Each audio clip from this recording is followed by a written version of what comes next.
Welcome everybody to another Pixelated review. I'm your host, Pixelated Jordan. Now, this is something I've never seen as a kid when I was a little tiny kid. Gregor the Overlander. I remember reading it back when I was a kid and I didn't remember about it. So I decided to go back to the series and, read it. And that's a thing, I didn't know it was a series. So, yeah, this is the first book series review that I'm ever going to do. And the way I'm going to do it, I'm going to do it by tier list. I'm Pixelated after all, gotta have some kind of gaming thing in here. So, basically, we're just going to have this set in some tiers, and we're going to start from the bottom and then up. And yes, spoilers are contained in this review. So, since we're reading all 5 books, might as well just spoil it as much as I want to. Though, I'll try to keep it brief as much as I can. So if you ever do want to check it out, I do recommend checking it out because I do think that children would like this story. But that's not what you're here for. So what you're here for is the reviews of all these books. So without further ado, let's start this review. Tier B, Gregor and the Prophecy of Bane. Starting off with Gregor and the Prophecy of Bane, it is okay. So basically we have Prophecy of Bane. Gregor has to go kill a thing called Bane, and it's a little white rat and it's a baby. It's okay for the most part. That's why it's B tier. B tier is what I would call meh tier for me. But yeah, so after the second, this isn't the best second book, After the first book and how everything went off from right there, this other book didn't really do much, I guess you could say. It was there, and that's about it. Though it wasn't the best I would recommend, so that's why it's probably on the lowest tier of everything else. Because it's not the best, and it could be better, but it's not the worst. So I was kind of disappointed after the first book, how great the first one was, and we'll get to that one soon enough. But in this one, it's just kind of there. Though it does have some cool little tricks, especially with some of those Firefly guys in there. They're pretty cool because, they're underground and they can't really see, so they need kind of some light source. And there's this island that kind of pops out of nowhere. A giant bat dies. It's just kind of there. Though it does tease for a future event, which does actually pay off in the end, but we'll get to there when we get to there. For right now, it's okay, and it's just on the lowest tier, but that it does mean it does get better. So, in the next tier, we have Tier A, Gregor and the Curse of the Warmbloods. So the Curse of the Warmbloods is really cool, and it also kind of hits kind of home to the thing that shall not be named, but it's pretty cool. It really is about a pandemic and then how it can't get caught. You may have symptoms, you might not have symptoms. It's completely just weird, and I read this when it just happened, so yeah, kind of odd. This thing kind of predicted the future in a sense.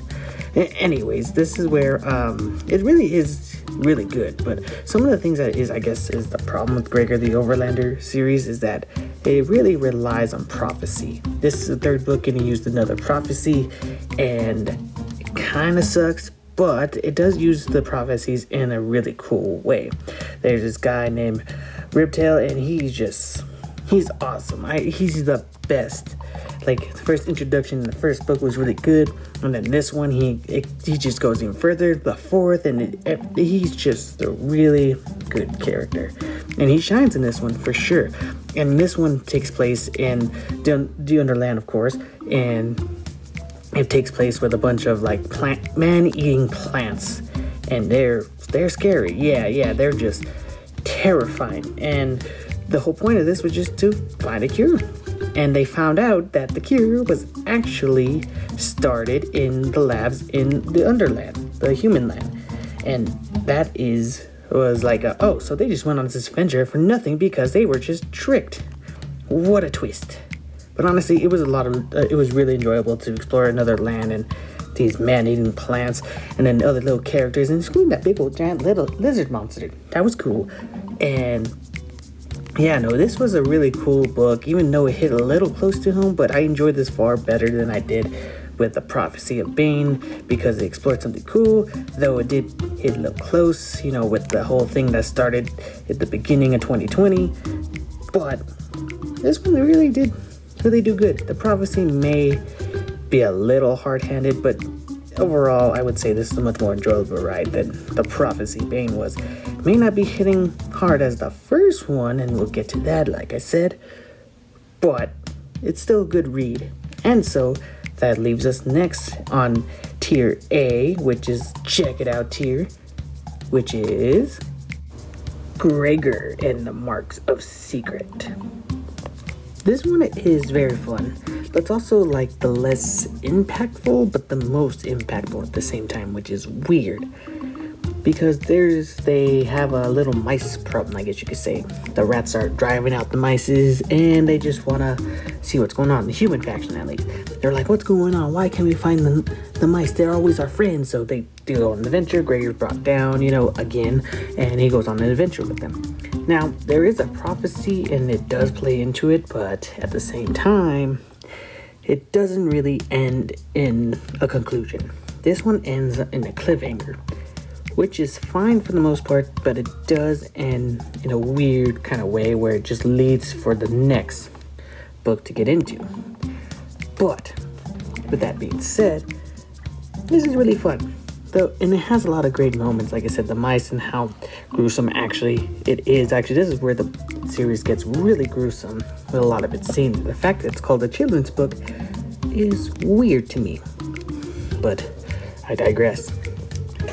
With that being said, I really do think that this book right here is one of the better ones because of what it did. And especially there's one moment with a baby bat and Boots. Boots is Gregor's little sister, and why the whole journey kind of started from the beginning. The little bat did die, and there's a nice little moment of Gregor explaining what death is and how you move on from it. It's a very sad and yet powerful scene, and it's something I just remembered, and it's one of those scenes that you just, man, it hits hard when you feel it for the first time.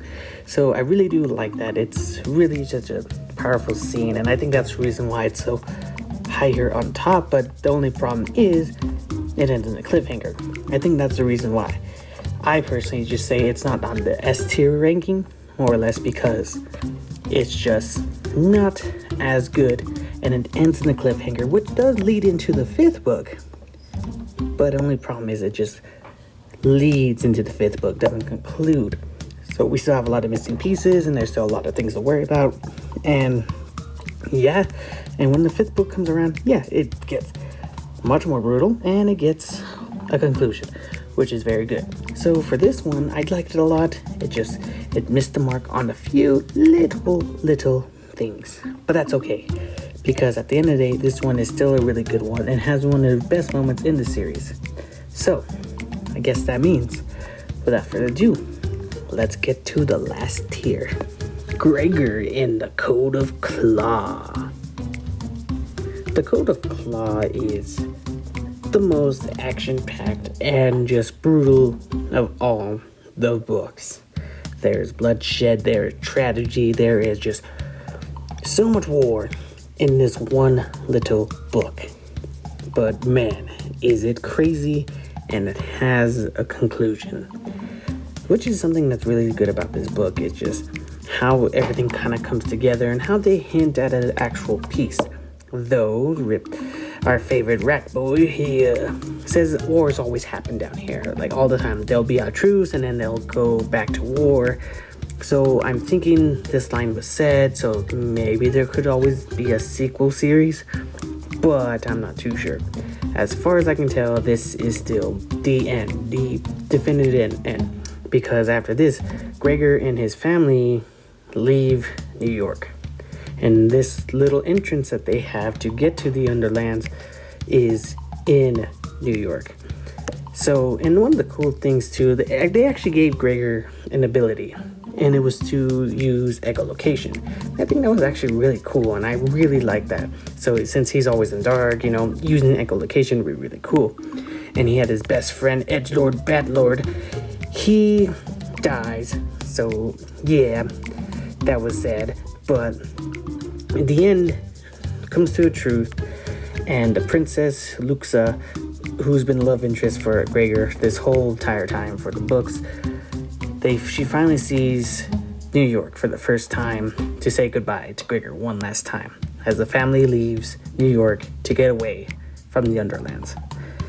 It's a nice little ending to a nice little book, even though this is one of the most brutal of books that's in this series, but it's an end, and it's a definitive end. Could Gregor always come back? Of course he can always come back to revisit.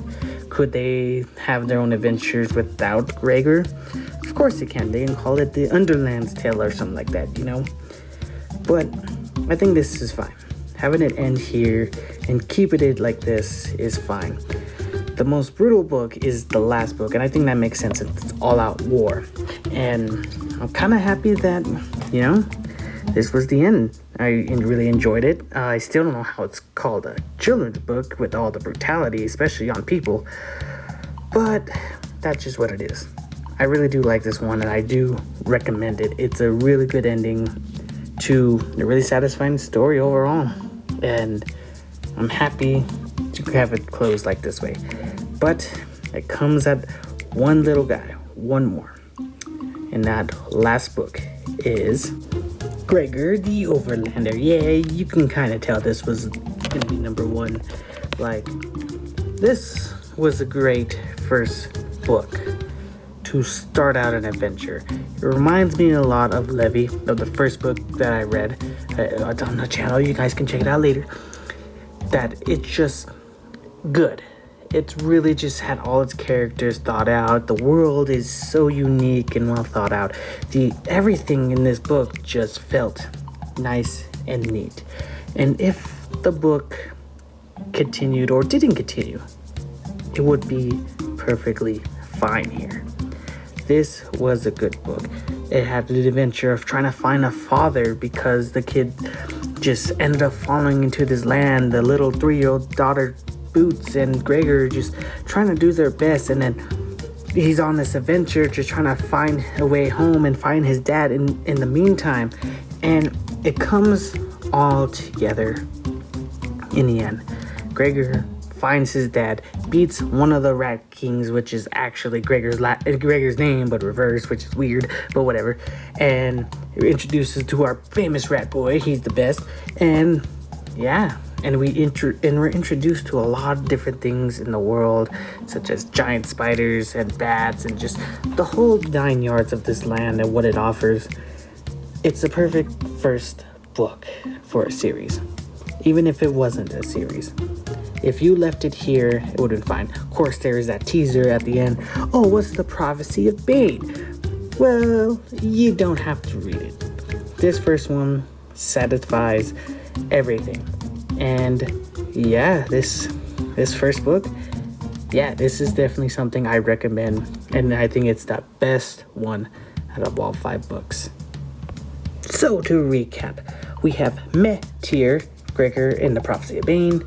We got Check It Out tier, Gregor and the Curse of the Warm Bloods, Gregor and the Marks of Secrets. And then we have I Recommend It tier, Gregor and the Coat of Claw, and Gregor the Overlander. I don't know how to really say it. It's good. It really is something good. I'm surprised I never checked this out as a kid, like all of it. I remember the first one fondly because I have the physical copy. It's actually in my room right now. But I never thought there was more, and that's something that's kind of interesting, you know? And I'm glad there's more. And I'm glad of the ending. The ending was nice. It was cool. And overall, I think this is a book, you know, it's hard to say for kids, but it's a book that someone can definitely enjoy. And I think you can enjoy it too.